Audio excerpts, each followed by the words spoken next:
नमस्कार दोस्तों, आज मैं आपको करवा चौथ की पूजा विधि के बारे में बताऊंगी। करवा चौथ व्रत के क्या नियम हैं और इसमें क्या क्या सामग्री लगती है और इसकी कथा भी सुनाऊंगी। वैसे तो साल में 4 चौथ के व्रत होते हैं, पर उसमें से 2 चौथ के व्रत मुख्य होते हैं। इनमें से एक है करवा चौथ, जो कि कार्तिक मास में पड़ती है।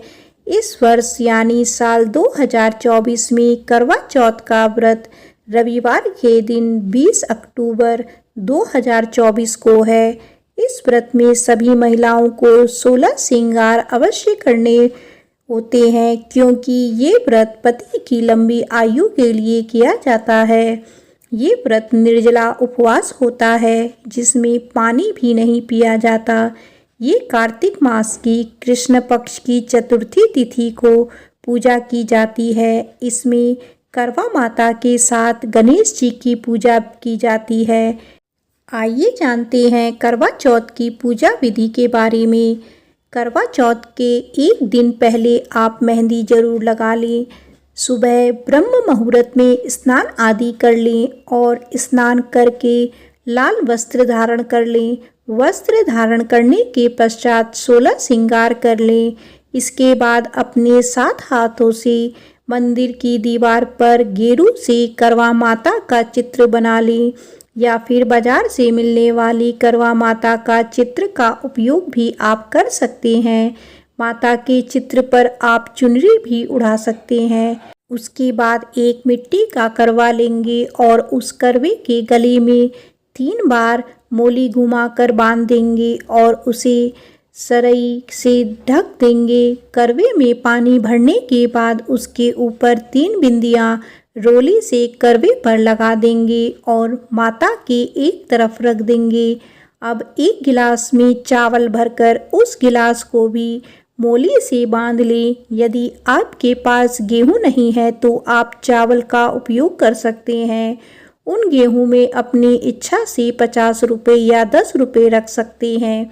इस गेहूं के गिलास को आपको किसी भी ज़रूरतमंद औरत को देना है। इसके बाद आप करवा माता की फ़ोटो में जो है सबको तिलक लगाएं। उसमें सबसे पहले आप गणेश जी को तिलक लगाएंगे। उसके बाद सूरज, चांद, तारे, भैया, भाभी, करवा बेचने वाला, इन सभी को तिलक आदि लगाकर मोली चढ़ानी है। इसके बाद करवे में चीनी या कोई मिठाई रख दें और व्रत खोलते समय इन्हीं को काम में लें। यदि आपके पास फूल आदि हो तो करवा माता को चढ़ा दें और अंत में करवा माता को 16 श्रृंगार का सामान जरूर अर्पित करें।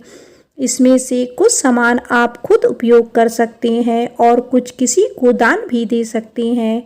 माता को फल चढ़ा दें। आप करवा चौथ की कहानी आप दिन में या शाम को कभी भी पढ़ सकते हैं। इसके बाद बरना निकालना है। इसमें एक साड़ी और सुहाग का सामान रखकर आप अपनी सासू को, और यदि सासू ना हो तो किसी भी आपसे बड़ी महिला को दे सकते हैं। बरना निकालने वक्त जरूरी नहीं है साड़ी ही सासू को आपको इच्छा अनुसार जो भी देना चाहते हो दे सकती हैं। इसके बाद 13 दाने गेहूं के हाथ में लेकर करवा माता की कहानी सुने और इन गेहूं को कहानी सुनने के बाद पल्लू में बांध लें और करवा माता की कहानी के बाद गणेश जी की कहानी सुने। इस वक्त भी हाथ में गेहूं लें और कहानी सुनने के बाद गेहूं को आप उस लोटे में डाल दें जो आपने भरकर रखा है। इसका उपयोग बाद में आपको चंद्रदेव को अर्घ देने के काम में आएगा। आइए जानते हैं करवा चौथ के व्रत के लिए क्या क्या सामग्री की ज़रूरत होती है। करवा चौथ के व्रत के लिए आपको सबसे पहले 2 करवे की ज़रूरत होगी। करवा माता की फ़ोटो, लाल कपड़ा, फल, रोली, मोली, चावल, गेहूं, कथा की किताब, 1 लोटा जल, स्वयं के ओढ़ने के लिए चुनरी, बारने का सामान, करवा माता को चढ़ाने के लिए चुनरी, दीपक, पट्टा आदि का सामान चाहिए होगा। आइए सुनते हैं करवा चौथ व्रत की कथा। बहुत समय पहले की बात है। एक सेठ के 7 बेटे और उनकी बहन करवा थी। सभी 7 भाई अपनी बहन से बहुत प्यार किया करते थे।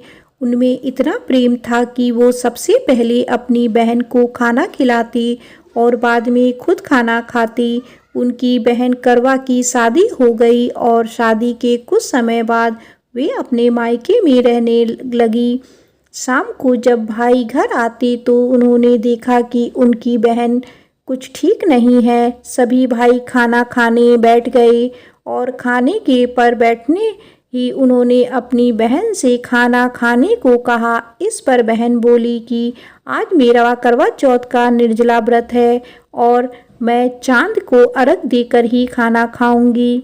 अभी तक चांद नहीं निकला है, इसीलिए उसे भूख नहीं लग रही है। करवा का जो सबसे छोटा भाई था उससे बहन का दुख देखा नहीं गया और वो दूर पीपल के पेड़ पर एक दीपक जलाकर चलनी की ओर में रख देता है, जिससे दूर से देखने में ऐसा लगता है कि चांद निकल गया है। उसके बाद भाई अपनी बहन को बताता है कि चांद निकल गया और तुम उसको अर्घ देने के बाद भोजन कर सकती हो। बहन खुशी से झूम उठी और वो चांद को अर्घ देकर खाना खाने बैठ जाती है। जैसे ही वह खाना खाने बैठती है तो उसे चीख आ जाती है। दूसरा टुकड़ा खाने लगती है तो उसमें बाल आ जाता है और जैसे ही तीसरा टुकड़ा खाने की कोशिश करती है तो उसके पति की मृत्यु का समाचार उसके सामने आ जाता है। वह बहुत दुखी होती है। तभी उसकी भाभी उसको सच बताती है कि उसके साथ ऐसा क्यों हुआ। करवा चौथ का व्रत गलत तरीके से टूटने के कारण देवता उससे नाराज हो गए। सच्चाई जानने के बाद करवा निश्चय करती है कि वह अपने पति का अंतिम संस्कार नहीं होने देगी और अपने सतीत्व से उन्हें पुनर्जीवन दिलाकर रहेगी। वह पूरे साल तक पति के शव के पास बैठी रहती है और पति पर उगने वाली सुई नुमा घास को वो इकट्ठा करती जाती है। 1 साल बाद फिर करवा चौथ का व्रत आता है और उसकी सभी भाभियां करवा चौथ का आशीर्वाद लेने आती हैं।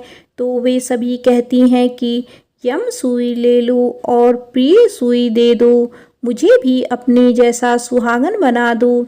ऐसा कहती हैं, लेकिन हर भाभी उसको अगली भाभी का आग्रह करने का कहकर चली जाती है। इस प्रकार जब छठी भाभी आती है तो उससे कहती है कि सबसे छोटे भाई के कारण उसका व्रत टूटा है, इसीलिए उसकी पत्नी ही में ही शक्ति है कि वो तुम्हारे पति को दोबारा जीवित कर सकती है। इसीलिए जब वो आए तो उसे पकड़ लेना और जब तक वो तुम्हारे पति को जीवित ना करे तुम उसे मत छोड़ना। ऐसे सबसे छोटी भाभी आती है। करवा उनसे भी आग्रह करती है पर वो भी भाभी टाल मटोल करने लगती है। ऐसा देखकर करवा उस भाभी को जोर से पकड़ लेती है। भाभी बहुत छुड़ाने की कोशिश करती है पर जब करवा नहीं मानती तो उसकी भाभी को दया आ जाती है। तब छोटी भाभी अपनी छोटी उंगली को चीर कर उसमें से अमृत निकालकर उसकी बूंद करवा के पति के मुंह में डाल देती है।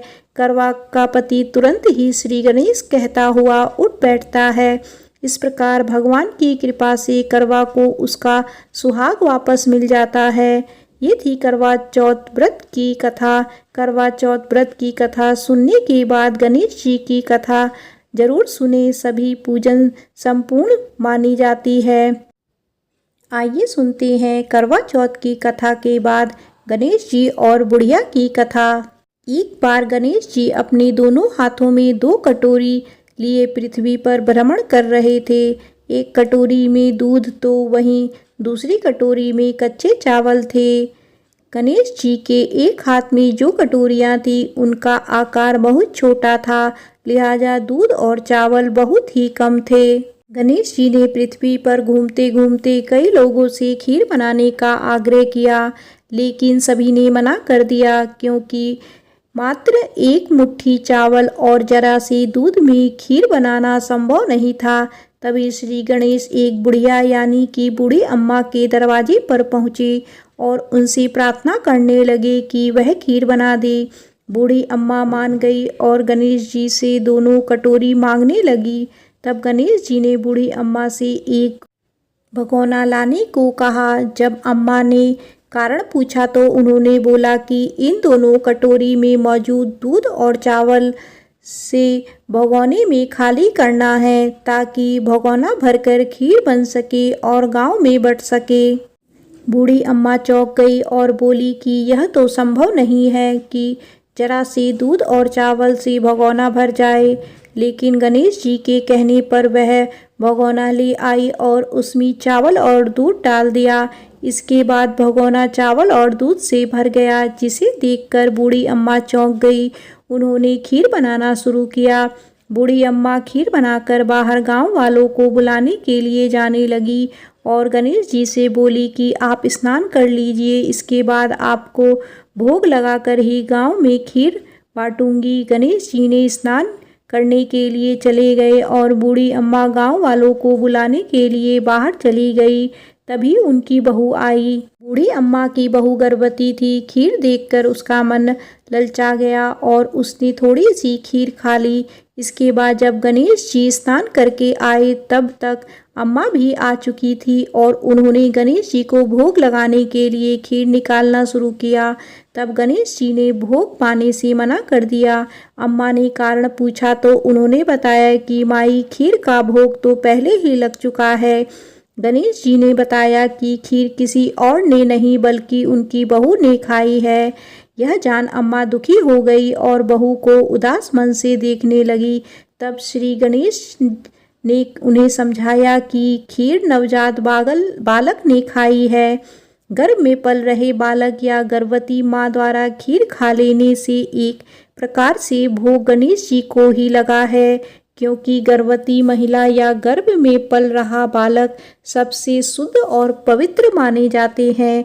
तब कहीं जाकर बूढ़ी अम्मा संतुष्ट हुई और गांव के सभी लोगों को खीर खिलाई, साथ ही गणेश जी ने भी खाई। जिस दिन यह घटना हुई थी उस दिन करवा चौथ थी, इसीलिए यह कथा करवा चौथ के पावन व्रत से जुड़ गई।